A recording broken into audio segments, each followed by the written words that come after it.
Charleston County Council to order.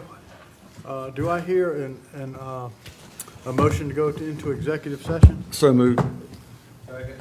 Mr. Chairman, Yes, sir. would you let the attorney explain why we're going to executive session for the public notes? Yes, sir, I will.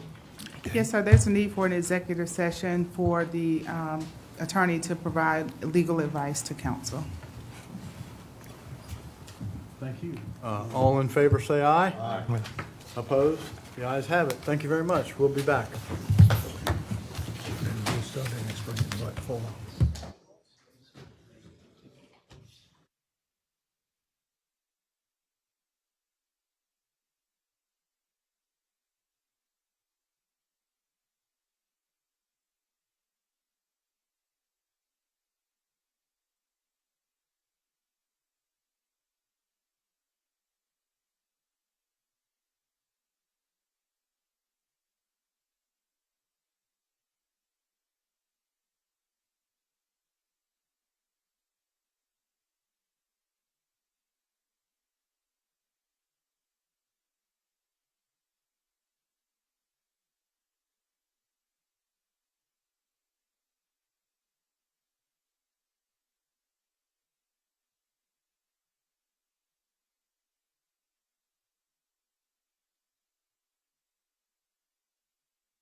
one of my former administrators, he loves orange. So where would that come from, man?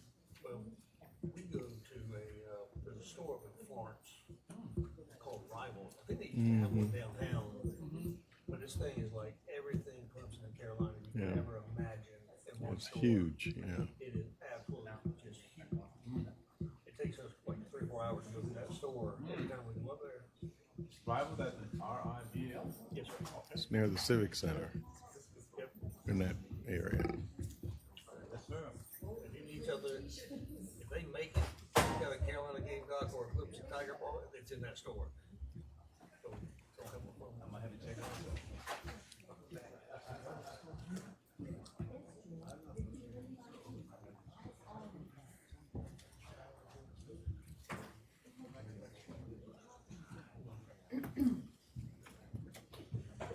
I need to find it. I have to come back to you.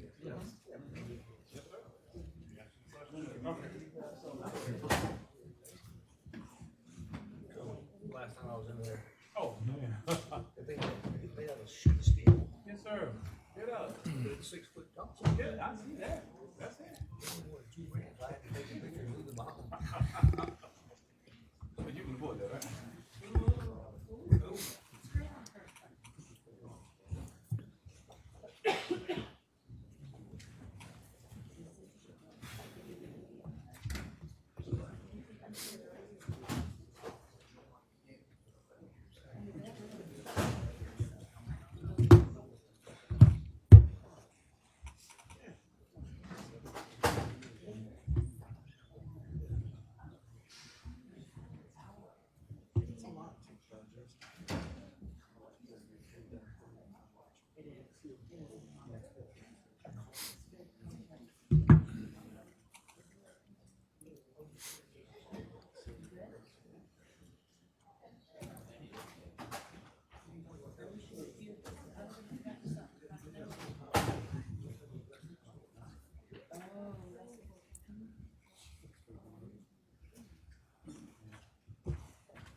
Don't mention it, right?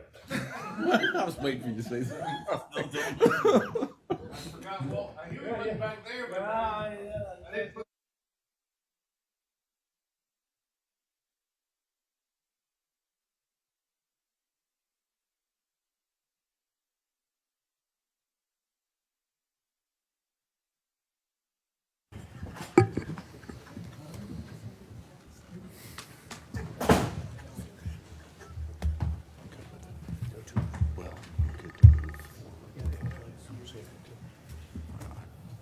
I've got some concerns.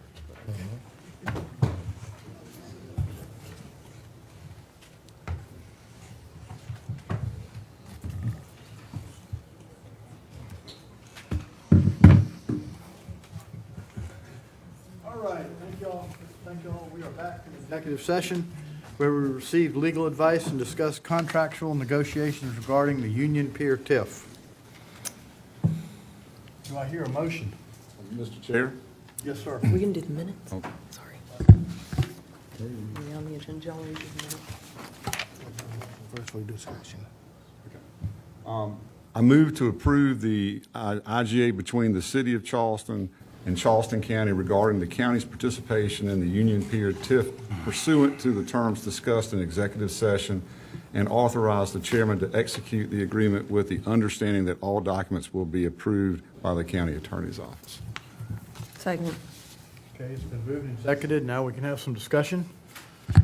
Who wants to lead off? I'll lead off. All right, lead off hitter. Go ahead. Mr. Thanks, Foreman. Chairman, and thank you to Mayor Cogswell and Ms. Melvin for being here. I think, listen, everybody wants to make something great happen here at Union Pier, and I have some. I'm coming to terms with the terms that we've discussed in executive session. I do think that it is crucial that we make it a successful development and it doesn't remain sort of a wasted piece of the peninsula for another 50 years or however long it would be. I understand we'll have about 5 more days before this approval is final. I'm going to consider a lot in the next 5 days, but I'm prepared to help this move forward tonight for sure. Thank you, sir. Mr. Pryor? I concur with Mr. Werman. I've got some question answers. I got some more to answer, but to move the process forward, Thank you, sir. to stay on time, and we'll come back on Tuesday and they'll have further discussion. Great. Thank you, sir. Thank you. And thank you all for coming out, too.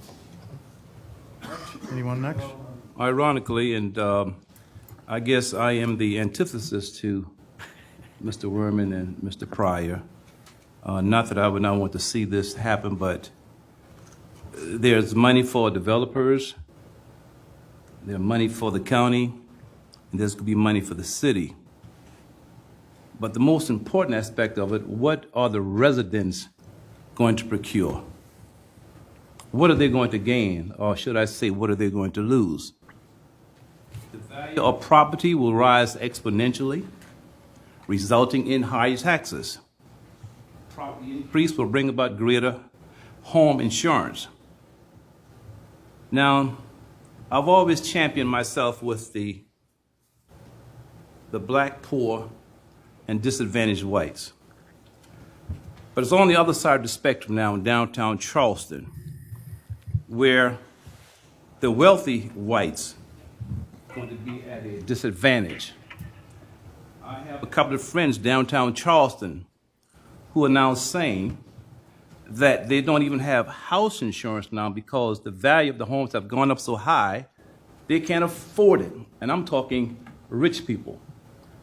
And tax is going to increase exponentially after this TIF is over for 30 years. So my question is, what are we going to do for the residents, those who don't look like me, because they need funds as well? I would not vote for this unless there's a tax freeze for those residents for the 30 years, or there's a set aside of 10% of the gross so that when the taxes do go up, there is a fund of sorts to help allay some of the taxes. So if the residents are not going to gain something, I'm not going to be in favor of it. Not to disparage this council or not to condemn, but I've said it in the past that when it seems to come for those whose pockets gag with superfluity, we don't mind going forward. But on the other end of the spectrum, sometimes we fight against those who need it the most. So this, and the mayor said it right. He said this is subsidy for the rich. And the word subsidy, that's for rich people. For poor people, we call it welfare. So in other words, this is welfare for the super rich. This is giving the super rich food stamps. So unless there's something in the agreement to assist the residents, I would not vote for it. Because again, developers are going to make it, county is going to make it, the city is going to make dollars. But what about the residents themselves? And again, I say this with all veracity. There are those downtown Charleston. Taxes are so high. Now, and particularly after 30 years, I can't imagine what it's going to be. Now, I'm speaking from experience. TIF District, North Charleston, Mixon Avenue. Again, before the TIF, my house insurance, $1,100 a year. After the TIF, my insurance, because the property value has gone up and I'm not selling, I'm paying $4,700 a year. I'm subsidizing the people in Mixon Avenue. And that's what the residents are going to be doing now, is going to subsidize those super rich folk if they don't get a part of it. So again, my suggestion, give something to the residents in terms of freezing their taxes for the next 30 years, or set up a slush fund about 10% over the gross, and I'll vote for it. Thank you, sir. Who's next? Mr. Kabrowski? wanted to thank Mayor Cogswell for coming. I thought he did give a very compelling argument, and somebody who's lived there or worked in that area rather for 45 years. I see his vision and how it would be transformative. But I also, I would rather have a special call meeting before our next county council meeting on Tuesday, because the vote on something now in any way that we just found out about right an hour ago, that's going to affect our revenues in the county for the next 30 years, involving Lord knows how many millions of dollars, is just, I think, a rush. I think that I'm just not prepared, and I would hope we have a special call meeting on this to contemplate, to have something come before a meeting and then vote on it an hour later that would bind us for 30 years. I'm not willing to go there. I do think that this could be, I like the idea of 20 acres of park on the water, but as always, Mr. Darby brings up some interesting and compelling points as well. On Sullivan's Island, many of us, as an analogy, bought homes, myself included, for under $100,000. Every year, people come and build big mansions on the beach for $10, $15 million. And for those of us who love living where we are, whether it's the peninsula or on the islands, it's not the value of our homes. We just love being there, and it does increase the value of homes and our taxes that make it very difficult for people of normal means to stay. In no way detracts from the mayor's compelling argument, and I think it would be transformative, and he's the perfect person to do this and make it happen. But I'm not prepared to vote today on something to bind us for 30 years that I found out and heard all the discussions less than an hour ago. I don't see how we can be responsible and do that. And I'd like to have, I'm not sure procedurally, to make a motion for a special call meeting before our next council meeting to contemplate what we're about to do, and to have time to digest it before we commit the first step for the next 30 years, involving a life-changing thing for many people. Thank you. Thank you. Ms. Honeycutt? Yeah, I just want to set the record straight. First of all, I did not hear the mayor say that this is a subsidy for anyone. But what I did hear him say very clearly is nothing will happen on this site without our participation in some manner. And what we have attempted to do over the last 45 days, I mean, he gave us the notice within the time frame allowed by law, and we've had this information available, but we've, finally gotten on the same page. They've been extremely forthright with us about where they are and what their predictions are, but we get nothing out of nothing. And that's what we're getting right now with the port-owned land. And look, I was probably the most vocal critic. Look, we're putting a lot of trust in the city, but this is city property. And they're the ones that are responsible for producing to the public what it is that the public wants to see here. And their process is extraordinarily difficult to go through. So I'm certain that whatever comes out of this will change the peninsula forever. And I have come to the realization by looking at and getting all of that information that the numbers they say they're going to need to improve the public infrastructure that is there may even exceed what it is they think they can get in this TIF. And so participation at 100%, I think, is critical to making it happen.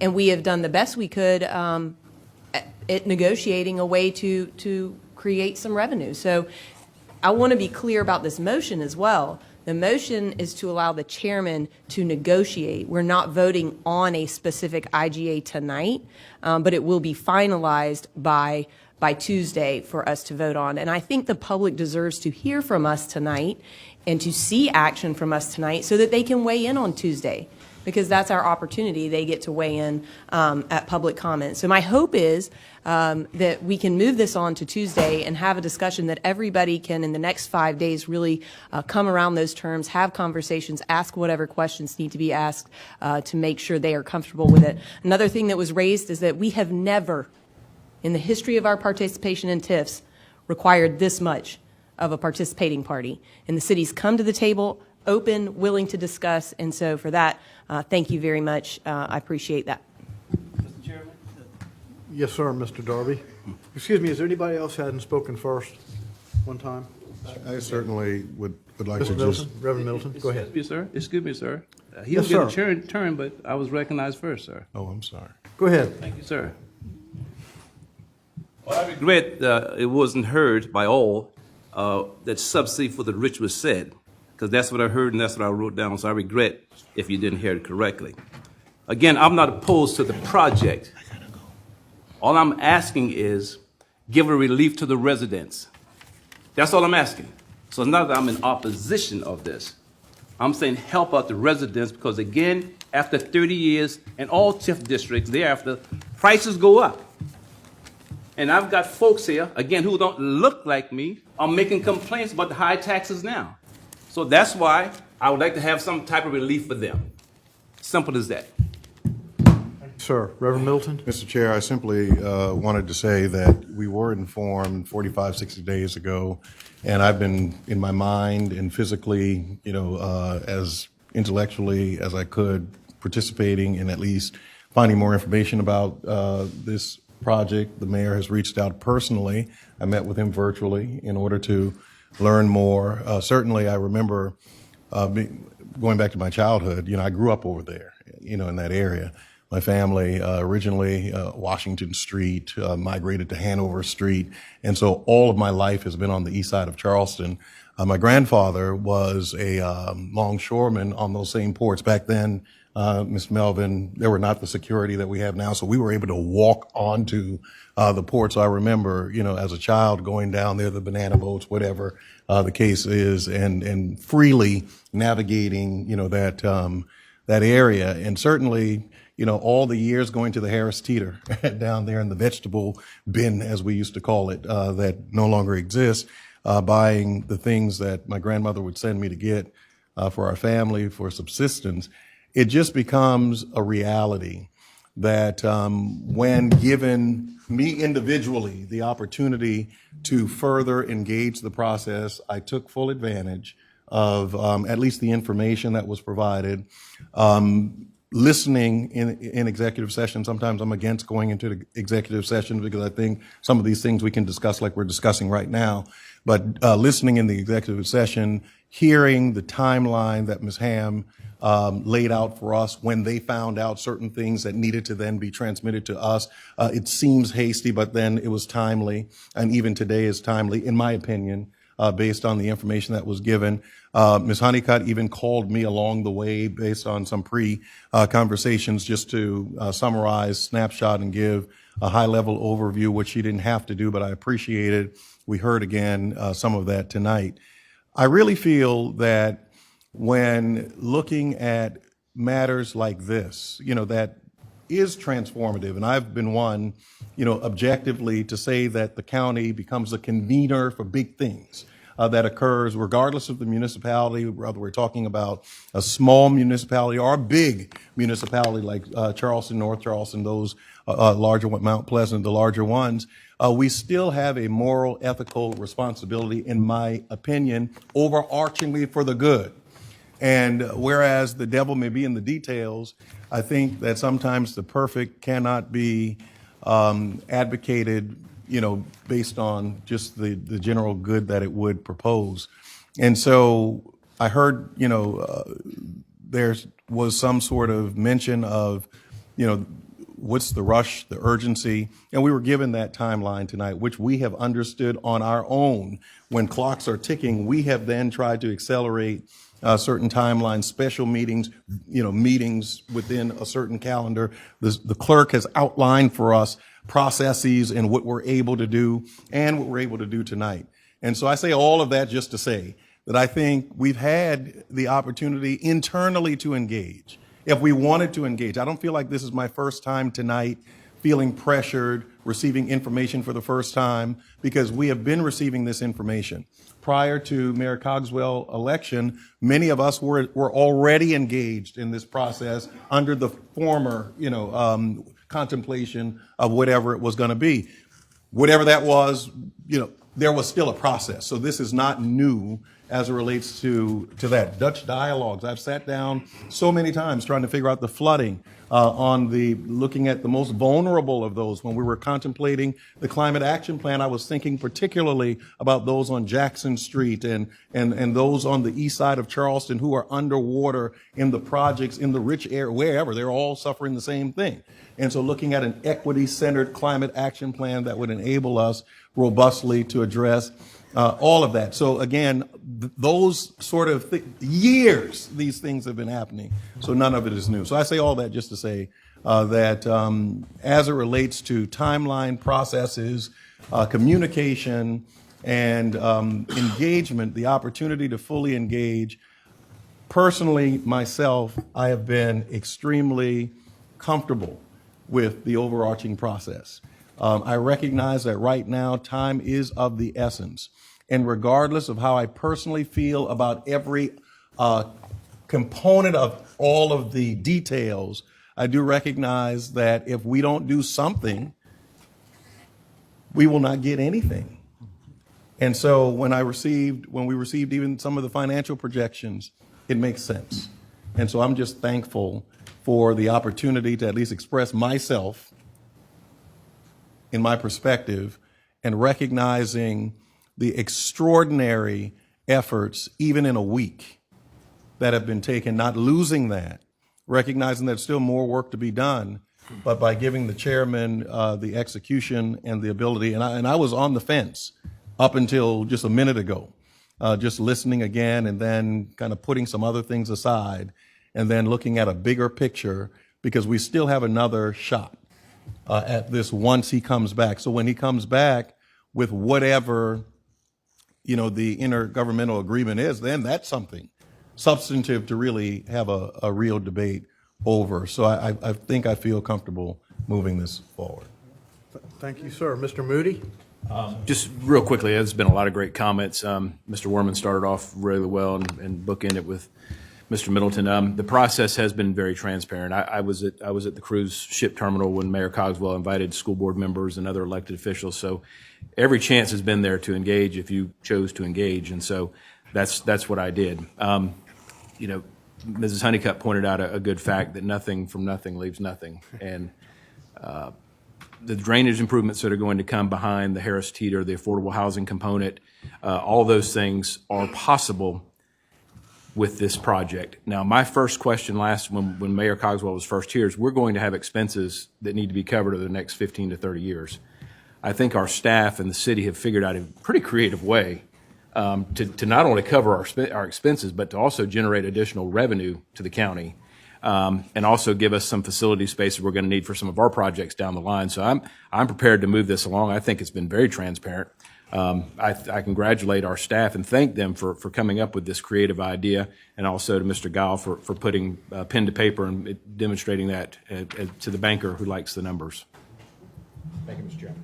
Thank you, Mr. Kobrowski. I just want to say, in no uncertain ways am I criticizing the mayor. He has been transparent. He's been very timely.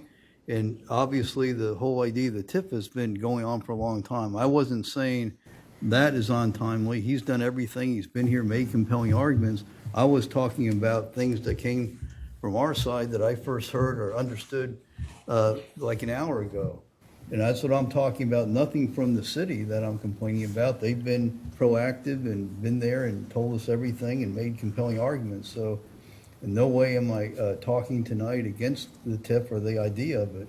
I'm talking about ideas that I first heard about from our side that I didn't know were being negotiated or talked about. And for me to vote as a council member an hour later on that about something that's going to bind us for 30 years, I'd rather have a special call meeting that we all can digest new information that came from us, not from the city. They've done, and Lord knows everything possible to plan and let us know. I'm not in any way debating the merits of the TIF or saying I'm against it, but I'm just saying when new things come up that could bind us in a way that for 30 years, I need more time to digest, and I think it's responsible. We still can do that by having a special call meeting to digest new information that was brought by our side in my opinion, today, an hour or two ago, I think there's nothing wrong. As I asked in executive session about the timeline, it doesn't jeopardize the timeline in any way, shape, or form, as I understood it, by having a special call meeting on October 29th, which is next Tuesday before our next meeting. And that was the point of my comments, not to criticize the mayor or to call into question the need for the TIF or the value of it or what it could do, but to contemplate responsibly, tens of millions of dollars at stake, and be deliberative. That's our job, as I see it. Thank you. Thank you, Mr. Kabrowski. Any further comments? Mr. Moody, that's not a question. You don't have a comment? Oh, no. Okay, sorry. Thank you. Okay. I'd like to thank Mayor Cogswell and everyone for coming down here, Ms. Melvin. Thank you for, we've all worked together on this, and I'd like to thank our staff for everything that we've worked on. I think we still might have some more work to do, but I appreciate what everybody's done, and I'm certainly in support of this. So hearing no further discussion.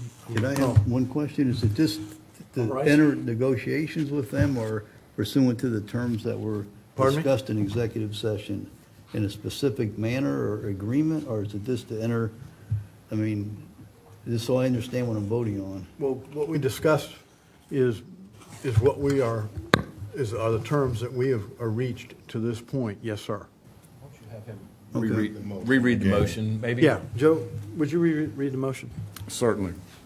The motion is to approve an IGA between the City of Charleston and Charleston County regarding the county's participation in the Union Pier TIF pursuant to the terms discussed in executive session, and authorize the chairman to execute the agreement with the understanding that all documents will be approved by the county attorney's office. Thank you. Then I would make it clear, I'm not against the TIF, but I am against voting on something we just learned about and were presented to us about an hour ago. Thank you. And I'm going to make it clear that I voted against this because there's nothing in it for the residents. That's what it is, sir. So it's not against it as a whole. But until they would get something, because oftentimes in TIF districts, there are set asides for what prices go up, that there would be a fund of sorts so people can tap into to assist with the high cost of their taxes and house increase. That's all I'm saying. And nothing has been said about the residents. And I hope that we would have the clairvoyance or the foresight to sometime think about that. And if you get upset about what I said, just go ahead and get upset. Thank you, sir.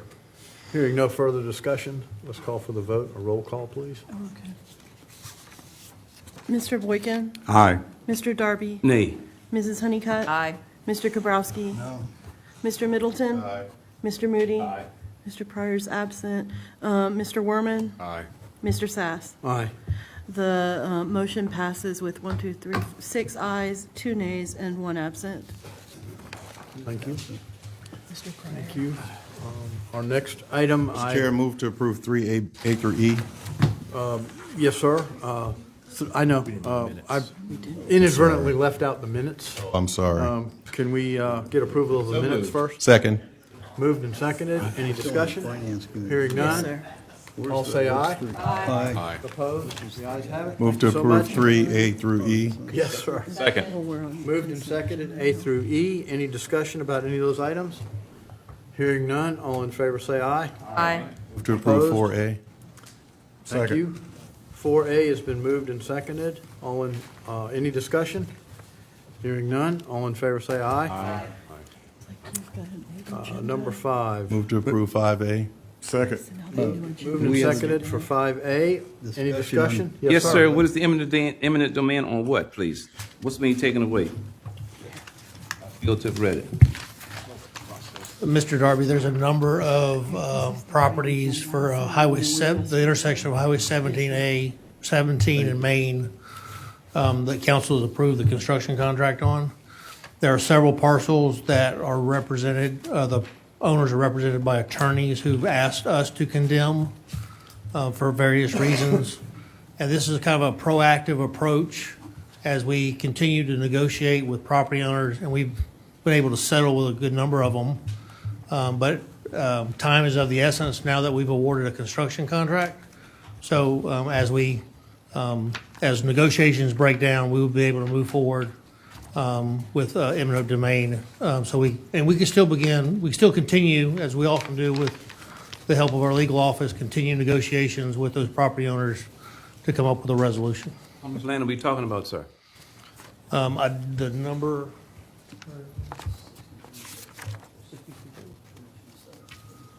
All right, we have a total of 63 parcels, and we've already settled with 22 people. Okay, thank you, sir. Yes, sir. Any further questions? Hearing none, all in favor say aye. Aye. Opposed? Nay. The ayes- One nay, thank you. Move to approve 6A. Second. Moved and seconded for 6A. Discussion? Any questions? I have some. Mr. Crofts, you have a question? I do, and I have some for Mr. Sykes, who, again, I have tremendous respect for. We talked a little bit about this, and as I understand, a committee meeting is where the time is to ask the question, because it says county industrial park, and we talked about it, that in a sense is a legal fiction, because these are now 12 or 14 tax parcels spread all over the county. And I wanted to know, where those locations are, and what the specific businesses are, and how much tax benefits those will get. Because the reason I ask that is I know I object to these, and not the quality of your work, but it's kind of, sometimes I feel it's like we own a Helmsley approach to taxes, that taxes are for the little people as we do this, because we give tax breaks, so it's an awesome responsibility, and I don't know how we can pick and choose who pays taxes and who doesn't, and all the reasons that are given that if we lower their taxes from these companies that move here or do things, that they'll hire more people and they'll use it better. Well, that would apply to anybody who has a small business, and that could apply to anybody. We've heard from Mr. Darby about property taxes, and if their property taxes were lower, they could do things and stay in their homes, because many people in Charleston, all the values of their homes go up, as Mr. Darby eloquently said, but they have little, doesn't mean they can afford it. And the same thing goes for sales taxes. So when we give certain companies that maybe the money goes elsewhere, they're not even located here, the headquarters or the owners, and we don't know where the people live that work there. They can live in any county. And I question that, where these are and how much they have and how much money we lose and the specific amounts, because it's a public hearing, and when we vote to give these tax breaks or tax holidays and reduce taxes on some people, and I'm looking, some it's 100,000, and or is it 100 for some of these? It's a total of $311,000 in tax benefits. Am I reading that right? Yes, sir. Yes, sir, Mr. Councilman. The question that you had asked, with regard to the state corporate income tax credits, that's the figure that I gave you in the chart is for $311,000 worth of enhanced benefit by virtue of putting those parcels in the multi-county park. And that allows a corporate income tax break that's $1,000 per job more beneficial. And so that's the reason we use the MCP for those companies. And you were asking, where are they? And I do apologize for not having provided that initially, but this list of numbers you see here, the first one is located on Johns Island. The last one is in the town of Mount Pleasant, and everything in between is in the city of North Charleston. So.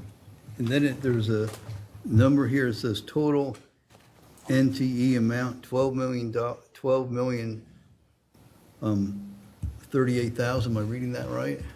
Yes, sir. What does that mean, and what time period is that? Is that the total amount of tax break we're giving businesses tonight? Yes, sir. $12 million? You had asked about the incentives that the county has done for these different companies. And again, these are all companies that have either flowed through here for your attention or will flow through here by the end of the year. We've got a couple of code name projects that will be coming to you that haven't made it here yet, but we're taking the step to include them in the MCP.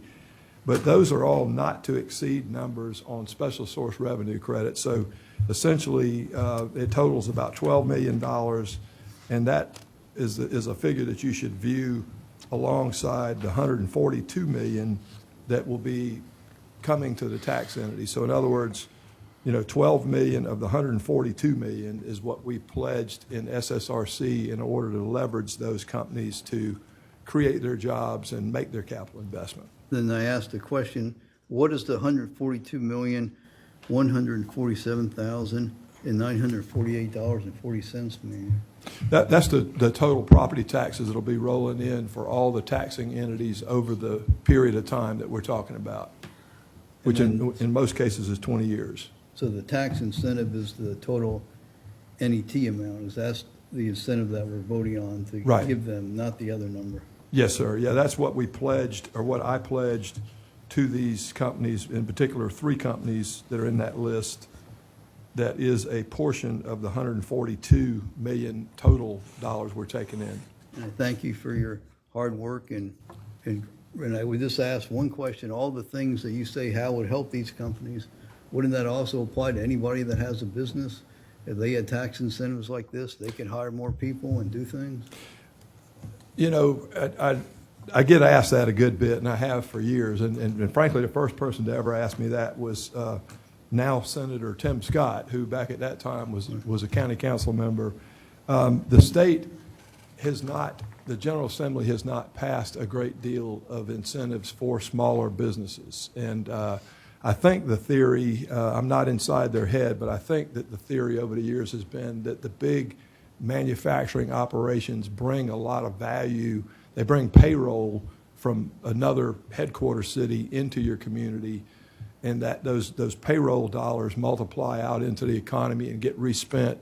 And I think also these manufacturers do a lot of local purchasing. They, for one thing, they buy electricity right off the bat to serve their plant, but they also buy a lot of supplies, all of which ripples through the economy. So I think the General Assembly targeted those kinds of businesses as plums for the South Carolina economy that then create a lot of prosperity in the small business world. Thank you. That's the theory. Thank you, sir. Yes, sir. Thank you. No further questions. All in favor, say aye. Aye. Opposed? Nay. Okay, 1 nay. Item number 7. Approve 7A and B. Second. Move to approve 7A and B. Any questions? Yes, sir. Yes. Thank Yes, you, sir. Mr. Sass. Mrs. Durant, on 7A, can you talk to me a little bit about how the funding goes out? I'm assuming we're not doing some type of lump sum give Sure. out, and certainly understanding it can be different for each one, but what's sort of a common, how does this money flow out? Sure. Basically, Mr. Moody, I mean, the adage of teaching a man to fish versus giving fish is what is based on this, and Ms. Carson is here and can talk details. But you all asked us in the beginning to work on economic stability for all, which included capacity building for nonprofits, so that we could bring groups to the table to do work that keeps us doing our work. So we're doing the fiscal agent and the facilitation, and the nonprofits in the community are doing the work because they're the best at it. So this approach is what staff has worked with some nonprofits in the community to, 1, develop capacity by training, 2, to build the capacity to teach them how to go after other funding, and also 3, to work with the settlement communities with the Center for Heirs Property Preservation to work on some of the issues in our community that are often tied up with titles that are hard to trace. So will there be benchmarks that these organizations have to reach to get a third of the funding or whatever? I guess that's what I'm trying to get after is how do we determine? I mean, they're going to bill us monthly. I mean, I know it's not like that. But Ms. Carson, at this point, I'm going to get ready to turn it over to her for specifics. I just want to make sure. I mean, the city of North Charleston got themselves into some hot water by not monitoring and tracking, and they just gave the money to these organizations and poof, nothing to show for it. So. I think you all agree that I have tried very hard to Yes, keep you you all have. from ending up on the front page of the paper. Yes, ma'am. Mr. Pryor mentioned today that he was grateful that I had told you all no a few times. Yes, all the same monitoring, of course, is required, and all the measures that we put in place ensure that we comply with the regulations. Thank you, Mrs. Durant. Yes. Thank you. Any further questions? Hearing none, all in favor say aye. Aye. Opposed? The ayes have it. Thank you. Do I hear a motion to adjourn? So moved. Thank you. I don't think we need to make this turn.